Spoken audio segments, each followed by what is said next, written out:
Hello and welcome back to a very snowy and a very muddy One Man and His Dog.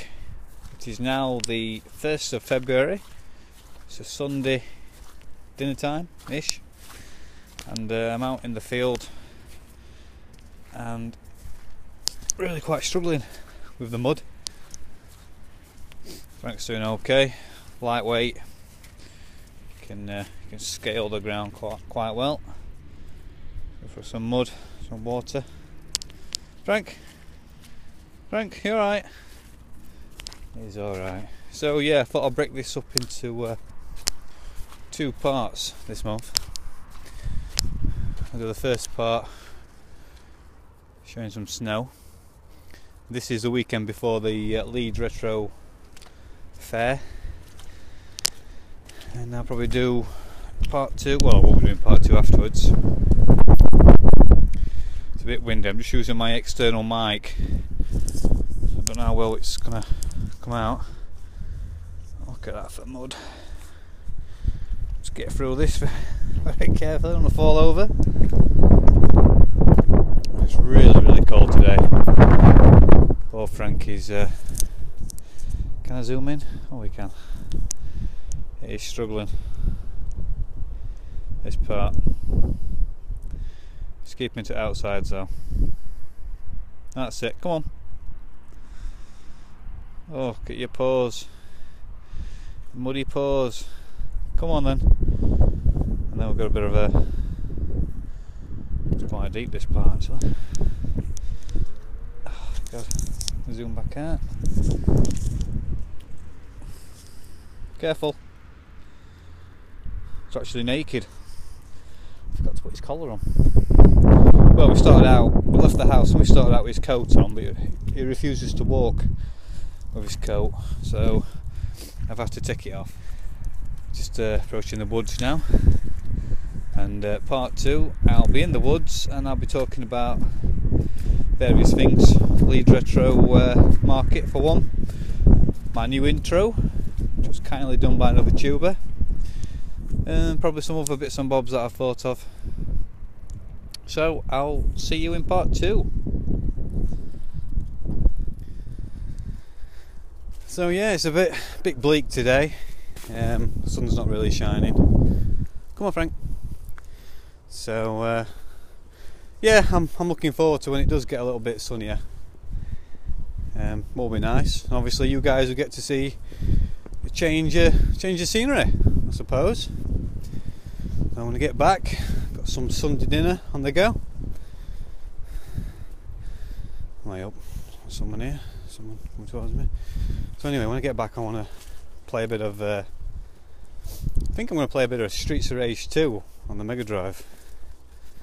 So, come on, Frank, come on. Hello. Oh. Come here. Hey, it's excuse me, mate. Is this little Frank from YouTube? He's a sensation, this guy. Yeah, it is. Oh. You alright, pal? Yeah, cheers, pal. Oh, cheers. Nice to meet you. See you later. Well, that was strange. Sure, I recognise that guy then. But anyway, yeah, like as I was saying, got some Sunday dinner on the go, and we're going to play a bit of Streets of Rage 2, I think. I know it's one of Matt from SoulFunkRetro, I don't know if you know him.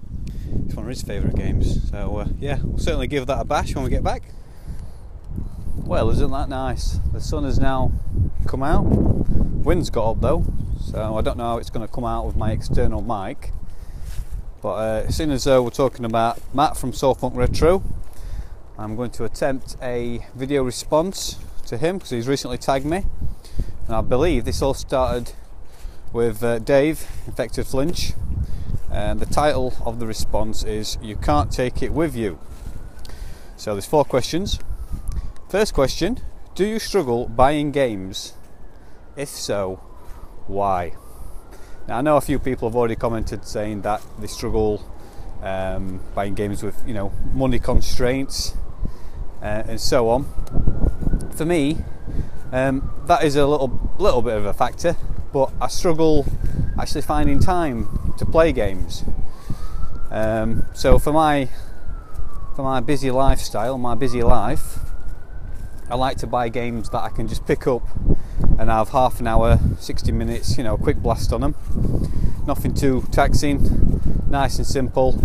Hence why I've gone down the Sega Saturn shooter collection, which I've got one on its way, by the way. Really good games. You can just pick up, have a go on them, have some fun, and then you can go back to do what you were doing before, like gardening or walking a small dog. So yeah, don't know where I'm walking here. I'm walking into some serious undergrowth. Right then, question 2, regretted trading a game in. Now, the last time I traded a game in was probably back in my Mega Drive days. Traded a few in over. Frank, you can't get over that log. You're gonna have to walk around. Come on. Yeah, I traded a game in for virtual racing. I can't remember what. So I'm going to change that question slightly. I'm going to change it to regretted selling a game. The biggest regret, I did it twice in fact, selling a game, just get past this mud, was Sonic CD on the Mega CD. I sold it, and then, I don't know, a couple of years after, I rebought it, and then I sold it again. So I've not got Sonic CD in my collection. Come on, Frank. I also sold Earthworm Jim on the Mega CD, and I sold Mickey Mania on the CD. I think it was just a time when, you know, I needed some money in my life. But yeah, I do regret selling those games. Question number 3. If you could play a game again, knowing nothing of it, what would it be? Now for me, I've spoken about it before. Come on, Frank. It would be Sonic and Knuckles for the Mega Drive. And seeing as though I can't know nothing about it, it would have to just turn up magically in my man cave, and I wouldn't know that there would be any lock-on technology, as in, you know, I wouldn't know you could lock it onto Sonic 2 or Sonic 3 and create a massive game. No idea where I'm going.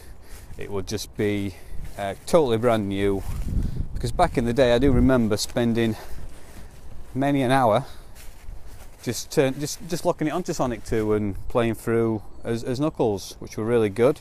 And I did spoil it because I rented it in October time, and me and my sister basically completed it. So I suppose that's a bit of a regret. Answer to question 2 at the same time. So yeah, Sonic and Knuckles. Bit of a Mega Drive Sonic kick to this response. And question number 4, console to be buried with. Again, that's nice and simple. Sega Mega Drive. And if I need a game to play, it would be Sonic 2. Nice and simple. So yeah, that's it. And we're now totally lost, totally stuck in the woods. So we best spin round. I'm just trying to hide from the wind. So we'll head out of here. I've got nothing really else to talk about. Looking forward to Blackpool, as always. Got my Sega Saturn shooter on its way from Japan. That should be here in the next week. So I'll be doing a video about that. And yeah, quite a few video responses floating about within the community. I know there's this one I've just done, and then there's Nova Bug. Try and do that as well, although that's quite similar to this one. 5 regrets, but I'll try and think of something different anyway. So anyway, guys, that is it for February. It's getting better. It's still a little bit muddy. It's drying up slowly. So I'll see you in March. Me and Frank will see you in March anyway. Frank's just scaling the mud. Come on. Right then, guys, that's it, and I'll see you next time. Do you know what? My memory is absolutely useless. I've just finished this video and I forgot to tag someone. So let me just get my notes out of my pocket. So I don't know what Frank's doing, he's tearing about. I'm going to tag a few people actually. I'm going to tag Bad Fuck Up, Tim Millard, I'm going to tag Matthew Martley, Matt Hartley, just to play on his name. I just want to say a big thanks to Matt, who did my intro. Cracking job, came out of the blue, offered to do it for me, did a really good job. Obviously Sonic themed, just the way I like it. So big thanks to you, Matt, for that. Another couple of people I'm going to tag. I'm going to tag Addy Sneaker Freak, I hope I said that right. It's Steve, great channel. I'll pop all the links below. And finally, I'm going to tag Rockstar Runner 7, Rob, who's recently been on my Sega Memories live event. So that's 1, 2, 3, 4. That's 4 people I've tagged. So if you can do it, guys, that's great. If you can't, no worries. So that's it, guys, and I'll see you again.